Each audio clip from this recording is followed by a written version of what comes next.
This episode of Arrays of Living explores you've made your bed. Now what? Is this where I shake your hand with excited admiration at achievements made? Or I can also stick out my tongue to jest at the positive progress I've made despite your doubt. Or I could slump on the ground in absolute despair and my trials and tribulations. Who told me to do this? Oh my God, moments. Panic. Anything we do can go well or be chaotic. Again, they are choices taken, and we make them in the best way possible. And yes, those choices, anything we do can go well or be absolutely chaotic. Again, there are choices taken, and we make them the best way possible. We really do. And yes, those choices can go fabulous or they can go sideways really fast. It really all depends on the decision process that we used and on so many other factors. That's why during our lifetime, we experience lessons to teach us what we need to know to move forward in our journey. Because after all, that is what life is. A journey of learnings and achievements and choices leading to those achievements and decisions being taken in the course of looking at our choices. That's what life is. And if you aren't learning, you're not necessarily achieving, are you? Or you're doing what you are very familiar with doing and don't have to think about what you're doing because you're so used to it. And it's all muscle memory anyway. And then you're in a routine and you're just going through the motions of those routines. We've heard this all before, right? And even when learning, sometimes you are achieving the wrong things. Why? Because you probably went down the wrong path and you don't feel fulfilled, but you could be achieving still in the midst of that because you happen to have a number of different innate skills that you're using and things seem to be working out, but you're not feeling fulfilled and you're probably not leaving a legacy and you're not doing anything that's going to let people know that you were here and so on and so forth. And we all have heard it. And don't shoot the messenger and don't think I'm the bearer of bad news and don't think that I'm talking negative because I'm not. Anybody who knows me, follows me, knows that. But what we don't want you to be doing is achieving the wrong things, following a process. And in that episode, I never spoke about the process itself, the how to decision it.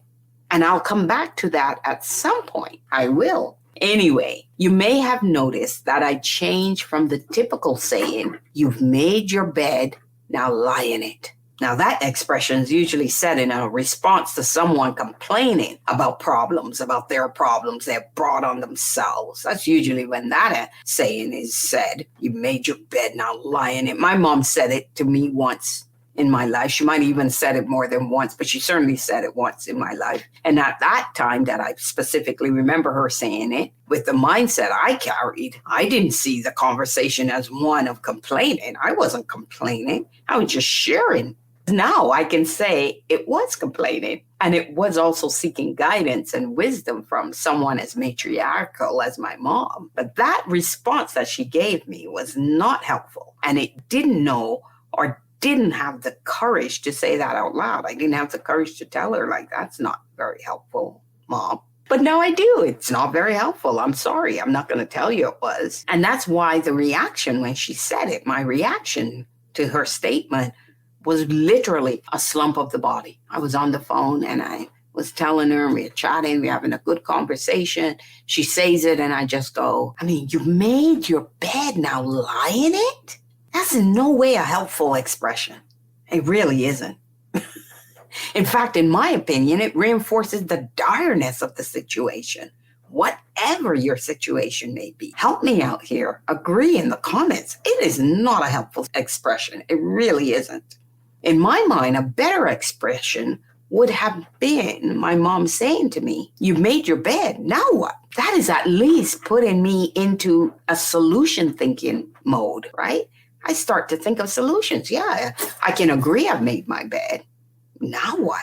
What am I going to do? How am I going to get out of this situation? At least that expression gets you in that. But you've made your bed, now lie in it? Slump again, not helpful. Wow. It's a good question, right? Now what? It's a good question. Why is the other version of the expression focused on acceptance of the problems and unpleasant situations in our life? Why is it focused that way? Yes, the situation I'm complaining about is unpleasant. That's probably why I'm complaining about it. And it probably requires change. And that's why I'm complaining about it. But put me in solution mode. Don't put me in oh, that's depressing. I think I'll just go and lie down and avoid it. I'll think about it later. That's kind of the way you end up, right? Why is it even focused in that way, right? A bed is a symbol for resting. It should be a positive thing. It's a symbol for resting. We would all love to pass away in our own beds, right? Given the choice, wouldn't we? We don't want to pass away in a hospital bed necessarily. But if we had the choice, we'd probably say, yeah, take me home. Let me be around the things that are familiar to me, the things I love. See things that, I can relate to pass away. Yet when living, we come up with a saying about that same place of sanctuary, your bed, that is not very inviting. I don't quite get it. For heaven's sake, a freshly made bed is one of the awesome pleasures of life. It's a simple pleasure that we can actually enjoy. Why turn it into a slumping type of thing, a depressive type of thing? A bed with clean sheets is absolutely spectacular to get into.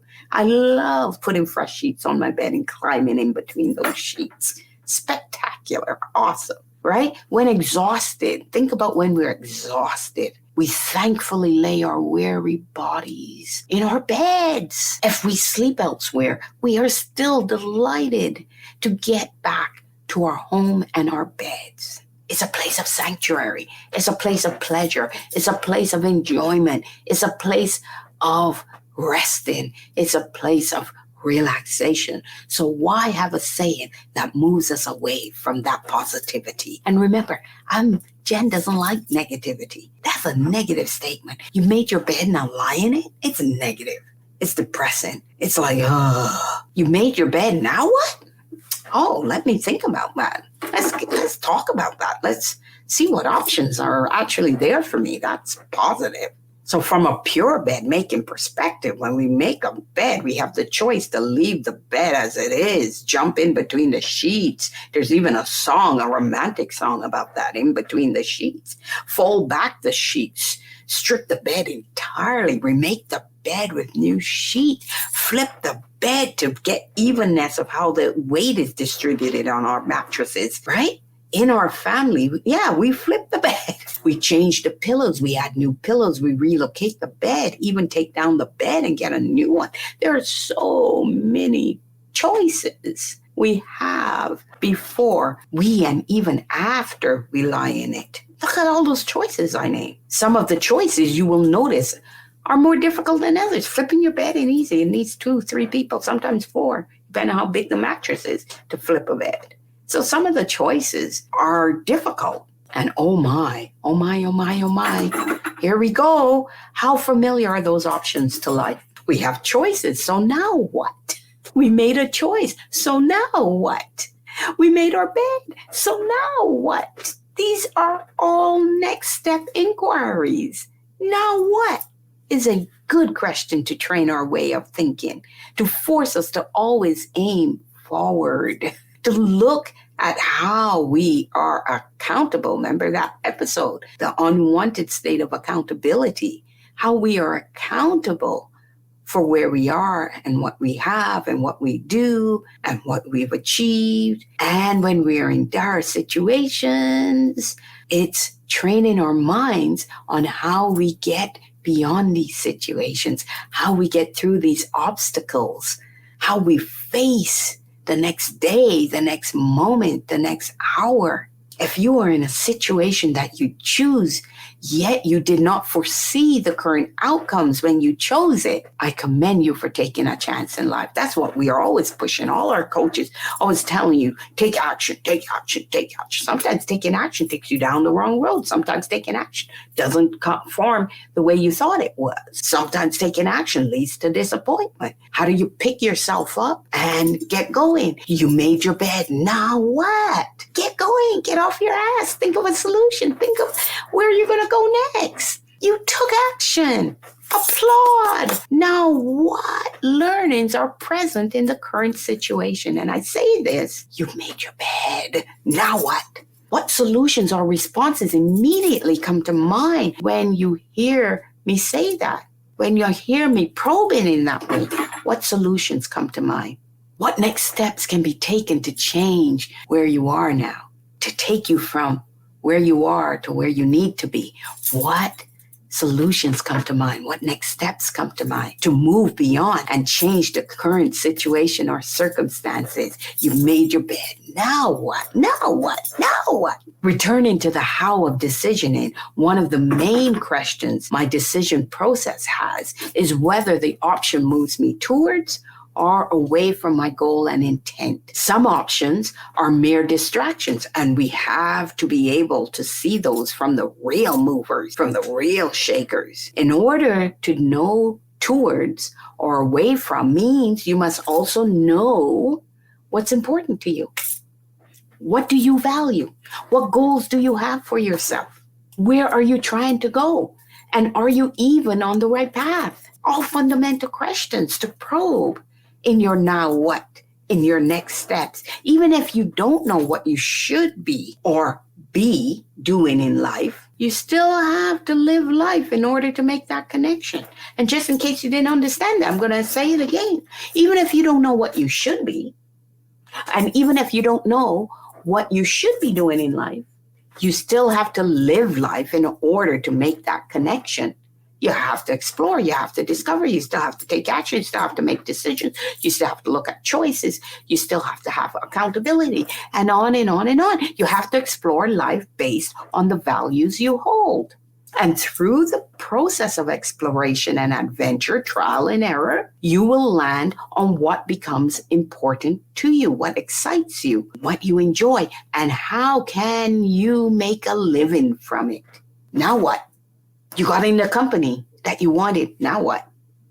You got your dream job. Now what? You got your first career opportunity. Now what? Do these all sound familiar? Exactly. Train your mind to think about that and dump that ridiculous saying, you made your bed, now lie in it. Ridiculous. Instead say, I'm where I am. Now what? I've made my bed. Now what? Now what? Now what? Now what? Say that fast 3 times. Because I can't. And if you need help with any of that, I say to you, reach out using the links in the description. Once again, I'm always here.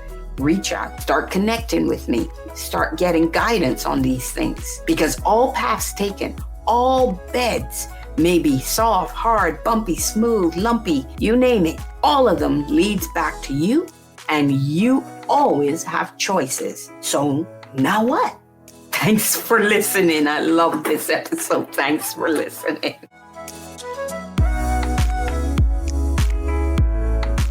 Thank you for listening to this episode of Arrays of Living. And please be sure to follow me on Instagram, Twitter, LinkedIn, and YouTube. You will also find in the description below my email address should you want to reach out, and I am happy if you do. And just to be sure, it's Jenn at youareworthmore.co, and worth more you definitely are.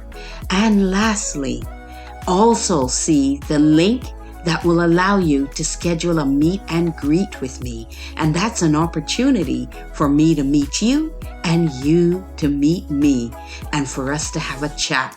And that would be wonderful and welcoming. So please hit the link and let's set up a meet and greet.